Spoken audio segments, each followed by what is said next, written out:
حضرت شیخ الحدیث رحمۃ اللہ علیہ نے فضائل صدقات میں ایک بات لکھی ہے بڑی عجیب و غریب،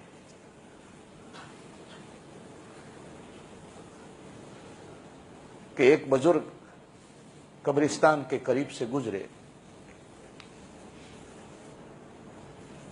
تو دیکھا کہ جیسے ایک ڈاکیا آتا ہے،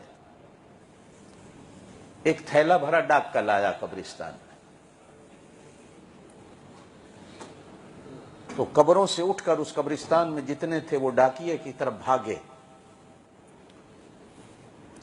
اور ڈاکیا ہر کسی کا خط نکال کر ہر مردے کو دیتا ہے، جس کا آتا ہے وہ خوش ہوتا ہے، جس کا نہیں آتا وہ روتا ہے۔ کونے میں ایک آدمی بیٹھا ہے، سارے بھاگے ہیں، وہ نہیں بھاگا۔ تو وہ بزرگ اس سے پوچھتے ہیں کہ یار یہ سارے بھاگے ہیں، تو کیوں نہیں بھاگا؟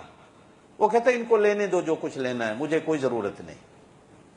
کہا تجھے کیوں ضرورت نہیں؟ کہا کہ میرا بیٹا قرآن کا حافظ ہے، وہ روز قرآن پڑھتا ہے، اللہ پاک مجھ کو ثواب دے دیتا۔ یہ جتنے بھاگے ہیں یہ ثواب لینے کے لیے بھاگے ہیں، کسی کی دعا آئی ہے، کسی کی خیرات آئی ہے، کسی کا صدقہ آیا ہے، کسی کے نفل آئے ہیں، کسی کی نماز آئی ہے، جا کے سارے لے رہے ہیں، خوش ہیں۔ جن کی نہیں آ رہی وہ سائڈ پہ بیٹھے رو رہے ہیں کہ ہمیں دینے والا کوئی نہیں۔ اب وہ بزرگ دن کو اس کے بیٹے کی تلاش کو نکلے تو گئے تو اس کا بیٹا ایک دکان پہ بیٹھا ہے، چائے بیچ رہا ہے۔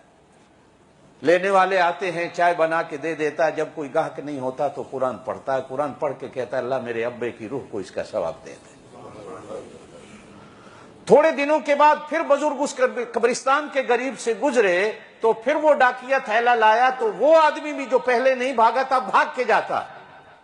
تو وہ بزرگ اس سے پوچھتے ہیں کہ اس دن تو بھاگ کے لینے نہیں گیا تھا، آج تو بھاگ کے جا رہا۔ تو وہ کہتا ہے جو پہلے دعا کر کے مجھے ثواب دیتا تھا اگلے دن ایکسیڈنٹ میں مر گیا ہے، اب مجھے دعا دینے والا کوئی نہیں۔